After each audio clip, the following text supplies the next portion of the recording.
Kami nggak memaksakan mereka untuk menghapus tato. Kalau mereka udah hijrah, mereka nggak mau ya silakan, hak mereka. Tapi ketika mereka merasa risih dengan tato pengen dihapus, ayo welcome. Ya saya udah capek lah hidup dengan ya setiap hari ngelontang, ngelantung gitu kan. Saya mungkin dosa saya apa udah banyak, saya juga nggak tahu. Ya saya memutuskan hijrah mungkin lebih baik. Kalau bertato itu masuk di wilayah anggota wudhu dan itu memang membatalkan wudhu, maka itu haram, nggak boleh.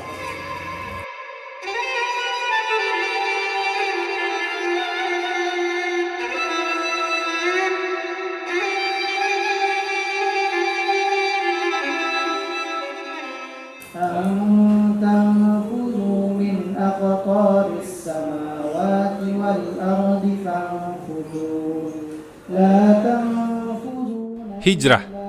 Topik ini sering dibicarakan. Kampanye hijrah banyak ditemui di media sosial seperti Instagram, Facebook, dan Twitter. Mau bukti? Coba tulis tagar hijrah di kolom pencarian pada aplikasi Instagram. Maka kita temukan lebih dari 10,8 juta konten tentang hijrah. Nampak bahwa gerakan hijrah dilakukan secara masif, terutama di kalangan milenial. Kata hijrah artinya berpindah. Gerakan hijrah mengajak kaum muslim, khususnya anak muda, untuk berpindah menjadi pribadi yang lebih baik dengan cara meningkatkan ketaatan dalam menjalankan syariat agamanya. Banyak komunitas hijrah yang dibentuk untuk menjadi wadah agar anak muda lebih mendalami ajaran Islam. Salah satu contohnya komunitas One Day One Juz yang membantu anak-anak muda untuk menghafal Al-Quran. Lalu ada komunitas hijabers yang bertujuan mengajak perempuan muslim untuk membiasakan diri memakai hijab sebagai fashion sehari-hari. Ada pula komunitas yang memberikan fasilitas hapus tato gratis untuk para anak-anak muda. Komunitas ini adalah Berani Hijrah Baik atau disingkat BHB. Komunitas sosial yang menawarkan jasa hapus tato gratis ini mensyaratkan setoran hafalan surah Ar-Rahman bagi mereka yang ingin menghapus tato.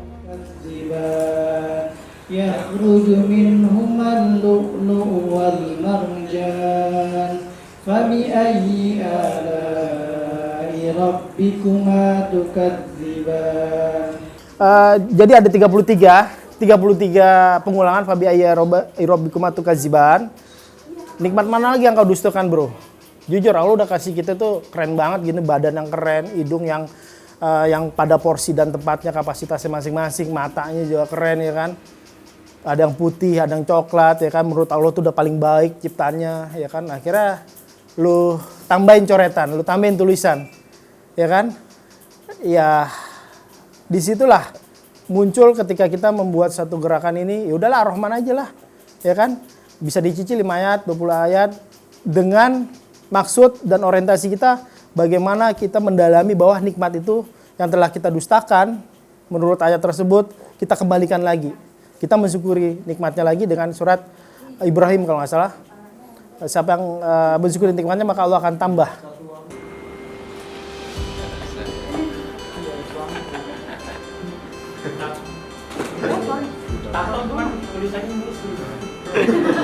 Tapi ditato.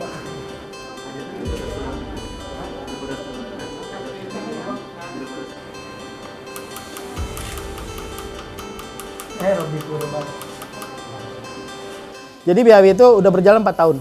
Jadi kalau dihitung mundur kurang lebih hampir tahun 2017 ya.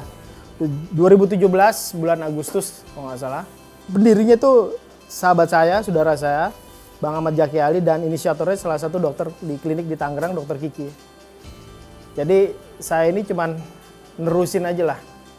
Kalau ibaratnya filosofi marbot ya kita marbotnya aja lah. Banyak dari teman-teman yang udah merasa risih nih, udah capek nakal, bosen nakal ya kan. Udah gitu punya gambar kan. Nah di mana gambar ini jadi satu stigma yang negatif di kalangan masyarakat umumnya. Ketika mereka belajar baik, belajar sholat, orang bukan dilihat sholatnya tepat waktu, bukan dilihat azannya duluan, bukan dilihat sholat sunnahnya duluan, Tapi dilihat apa? Gambarnya. Dari situ jadi momok, jadi satu teror gitu buat mereka. Kok gue udah belajar baik masih aja di stigma. Nah, itulah salah satunya bentuk stigma itu melalui dari gambar atau coretan tubuhnya berupa tato. Dan fungsi kita di sini adalah sebagai menjembatani mereka. Bagaimana Berhijrah Baik adalah salah satu wadah buat mereka. Dan kami nggak memaksakan mereka untuk menghapus tato. Walaupun mereka udah hijrah, mereka nggak mau, ya silakan, hak mereka. Tapi ketika mereka merasa risih dengan tato pengen dihapus, ayo welcome.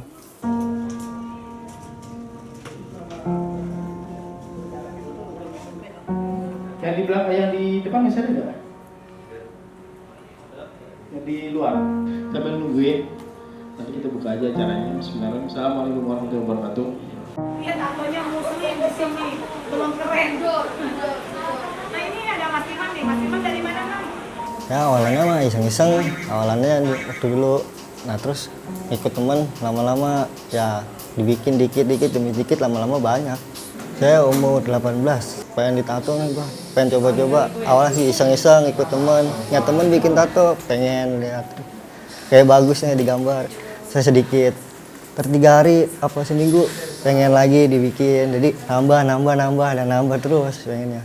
Nah tanggapan orang tua saya sangat marah sekali, malah sampai sempat diusir saya dari rumah, suruh pergi, malah sampai nggak jadi aku jadi anak. Nah, mau jadi apa nanti kalau ditato?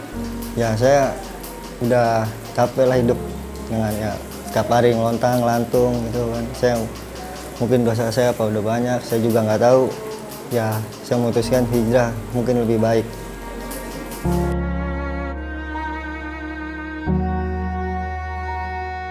Tidak hanya peserta laki-laki yang ada di acara sosial ini. Peserta hapus tato perempuan pun kerap hadir di acara yang diselenggarakan oleh komunitas BHB setiap keliling kota di Indonesia. Dulu sih rasa ketertarikan ya, soalnya kebetulan teman saya dia itu pandai sekali mengukirkan. Jadi saya lihat-lihat kayaknya rasa tertarik gitu di hati saya tuh. Gimana rasanya ditato, gimana. Pokoknya saya tuh rasa tertarik gitu. Dulu tuh saya jarang pulang sekali. 1 tahun sekali tuh, ya dulu tuh.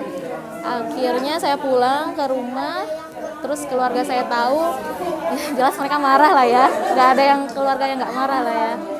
Ini yang saya cari selama ini. Saya mau seperti mereka, menutup diri, menutup aurat. Saya mau tahu lebih dalam gimana tuh agama Islam kan, nggak ini kan. Nah, subhanallah saya udah dapat banyak sekali ya dukungan, support dari teman-teman di sini.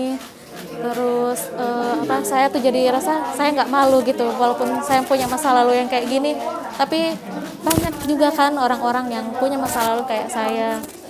Dan iya sih, terutama itu ya support lah ya, yang paling kita butuhin itu kan support gitu, yang nguatin kita.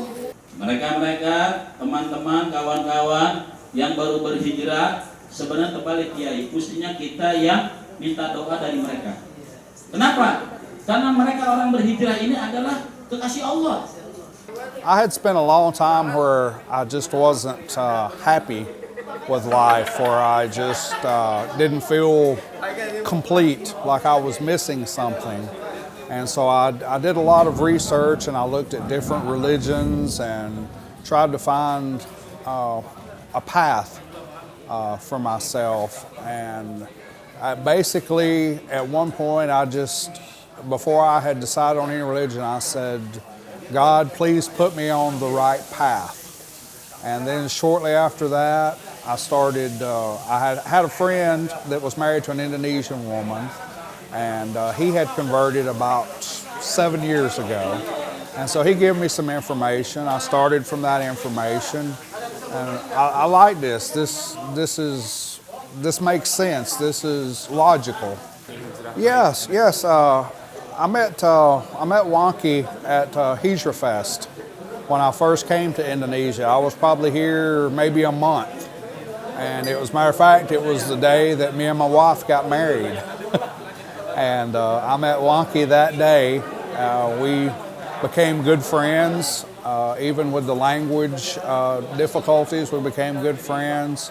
And I became interested in the movement. And of course, I have some tattoos that I wanted to try to get removed. So I've been to see him a few times. Of course, we see each other as friends, but also to get the tattoos removed as well. Oh, it's completely different. I'm a much happier person. I'm more content with life. I'm happier with the things that I have. I don't worry as much as I used to worry. I don't feel depressed or sad. It's just been the best decision I've ever made in my life. And of course, without Allah to put me on the right path, very, very blessed, very lucky.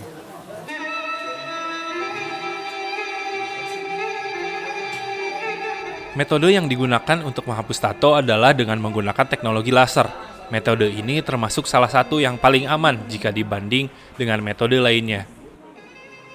Proses terhapusnya tato sendiri tidak bisa hanya sekali saja, tetapi ada beberapa tahapan sampai tato benar-benar hilang. Ada beberapa persyaratan yang harus dipenuhi peserta hapus tato di kegiatan sosial BHB ini. Salah satunya adalah setiap kali sebelum sesi hapus tato, para peserta juga wajib untuk menjalani cek laboratorium terlebih dahulu untuk memastikan bahwa peserta hapus tato bebas dari penyakit diabetes, hepatitis, dan juga HIV. Oke, jadi selain Ar-Rahman itu kan kita ada medical check lab buat bebas HIV, hepatitis C, sama diabetes, ya kan, di samping Ar-Rahman. Dan itu berlaku karena kita juga diawasi dengan dokter kita dan kita dimonitoring secara medis. Teman-teman yang dipakai di sini semuanya juga secara medis. Dia pakai hand glove, kita pakai anestesi. Ini alhamdulillah kolektifan anak-anak. Jadi kita patungan, bukan disponsorin ya. Kita nggak pernah disponsorin. Kita patungan, kita beli anestesi buat anak-anak. Dan lihat aja di sini semua benar-benar secara medis kita jalani secara aturan. Dari Abu Juhaifah beliau berkata, Rasulullah Shallallahu Alaihi Wasallam melaknat pelaku washim atau pembuat tato, orang yang minta diwashim, pemakan riba, pemberi riba, dan melarang jual beli anjing, dan melaknat orang yang menggambar atau melukis makhluk bernyawa. Hadis riwayat Al-Bukhari. Kalau terkait sah dan tidaknya sholatnya bertato itu pasti terkait terhadap wudhu. Kalau bertato itu masuk di wilayah anggota wudhu dan itu memang membatalkan wudhu, maka itu haram, nggak boleh.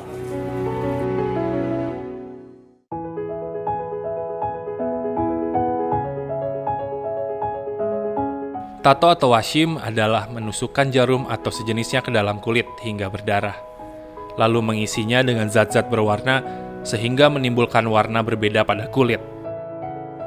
Menghapus tato bagi yang bertaubat bisa dikatakan wajib hukumnya, tetapi tidak wajib bagi orang yang jika menghapusnya malah akan mendapatkan mudorot, seperti cacat yang menghilangkan fungsi tubuh atau luka parah pada tubuh. Maka dari itu cukup baginya untuk bertaubat dan beristighfar hingga ia menghadapi maut.